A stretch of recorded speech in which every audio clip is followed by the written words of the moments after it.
Hey there! If you are planning on visiting Badlands National Park in South Dakota, here are some tips that you need to know for your trip.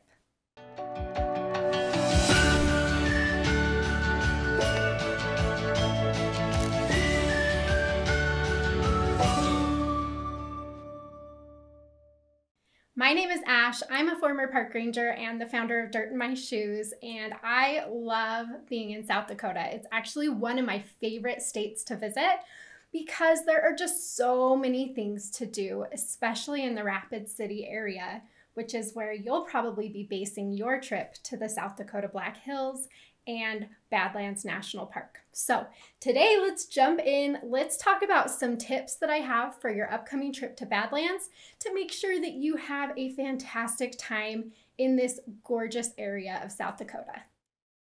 The biggest mistake that people make when visiting Badlands is visiting at the wrong time of day. So this is my tip number one, is that you'll want to make sure you're in Badlands National Park around either sunrise or sunset if you're hoping to get good photographs of the Badlands formations here. I have visited Badlands many times and I have plenty of washed out, too bright photos of the Badlands formations themselves. During the middle of the day, the sun is beating down. It just makes everything really white and bright, and they don't photograph as well. So if you're hoping to get really nice photographs and just that dreamy look while you're in the Badlands, then you'll want to be there closer to sunrise or sunset. It makes a huge difference. I know this tip might seem a little silly, but you don't want to come home from your Badlands vacations with a bunch of bad photos.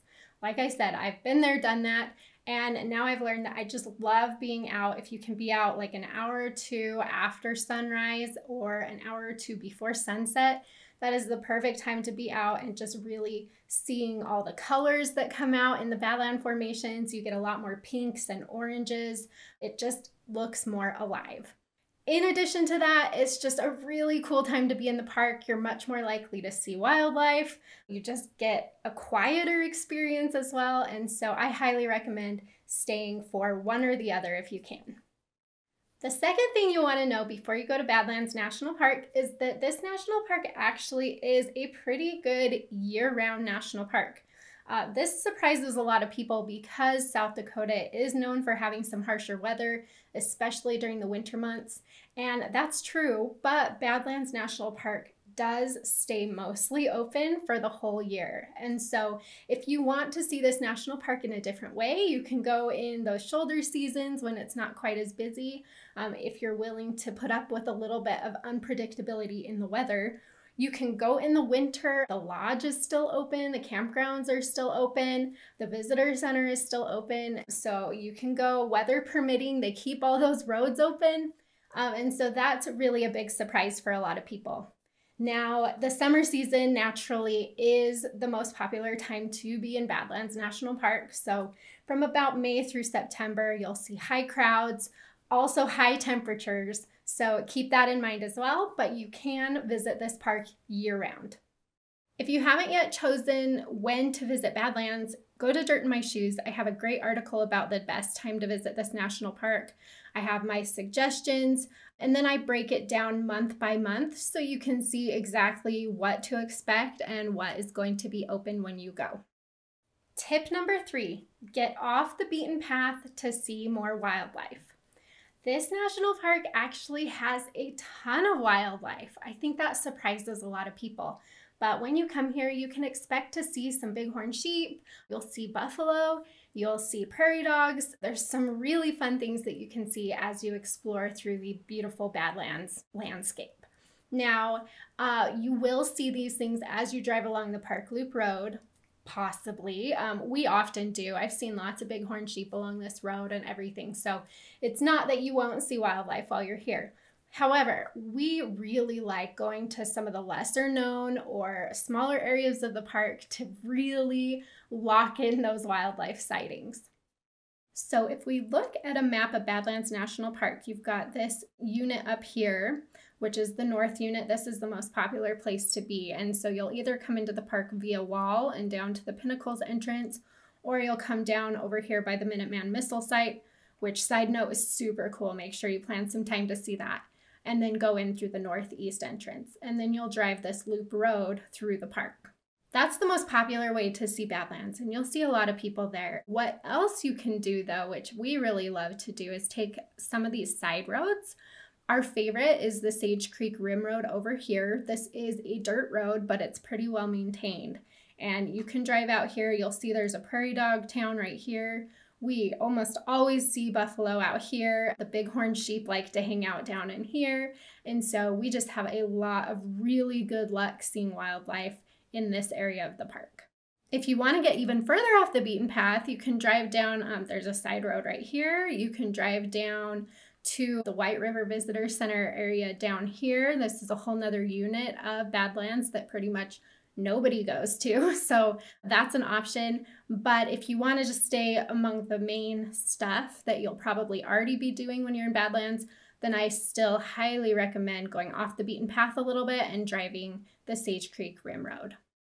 Tip number 4, Badlands has an open hike policy. So what this means, and what a lot of people don't realize, is that while Badlands National Park has some established trails and some places that you'll definitely want to go and be on a regular trail and out hiking, they do also allow you to open hike, which basically means that you can just go wherever you want. So it's really cool because as you're exploring the park, if you see a cool area that you want to explore a little bit further, you can climb up on the Badlands formations. You can just explore through there. Do keep in mind, though, that these Badlands formations can get really slick. They can be really steep. And so if you're going to climb, just make sure that you're choosing a really safe place. But we love doing this with our kids especially. We'll find some smaller Badlands. We really like the area around Yellow Mounds. That's a really fun place for kids to just go off and have their own adventure. And we love doing that together as a family. So you can go find a cool spot, walk amongst the Badlands. You can hike off trail in this park. Now that tip leads into number 5, which is something you'll definitely want to know before you get to Badlands. And that is that Badlands has a ton of fossils. This area, the White River Badlands, what makes up Badlands National Park, is actually one of the richest fossil beds in the country. And so when you come here, you actually have a pretty good shot at seeing some fossils. Now, the cool thing about this and why you want to know is because as you're hiking around the park, and if you're climbing up on the Badlands and you're taking advantage of that open hike policy, you might actually find some fossils. It's pretty common in this park, which is crazy, but a lot of visitors to the park, people just like you and me, actually find fossils while they're out exploring. So it's just a really cool treasure hunt that you can do while you're here. Make sure if you find any fossils that you do not disturb them. Don't take them. Don't try to take them home. Don't try to take them to the visitor center or anything like that. Leave them as they are. Take a photo and then tag your location on your phone and then take it to the visitor center. And when you get there, they actually have a whole lab dedicated to finding fossils and excavating fossils and taking care of fossils and displaying fossils. They have that in the Ben Rifle Visitor Center. And so if you find something while you're out exploring, you can show it to the rangers there and they will send people out to see what you found. So it's really cool. It's something that's totally unique to Badlands. I've never been to a national park that's quite like this one, where they actually encourage visitors like us to try to find fossils while we're out exploring. Even if you don't find any fossils while you're out exploring the park, definitely still stop by the fossil preparation lab in the visitor center because you can actually see people working on clearing those fossils out of the rock. You can see a lot of fossils displayed. You can learn more about what they're finding in the park, and you can still be a part of the fossil excitement of Badlands National Park. I am so excited for you to visit Badlands National Park. If you need any help planning your trip to the South Dakota parks, including Badlands, Wind Cave, Mount Rushmore, Devil's Tower even, then click on over to dirtandmyshoes.com. Here I have a fully planned out trip itinerary for the South Dakota National Parks and other areas of interest around the parks. You'll be able to see and do so many things in the time that you have with these itineraries. So go and grab your itinerary, and I absolutely can't wait for you to visit Badlands National Park. Happy trails!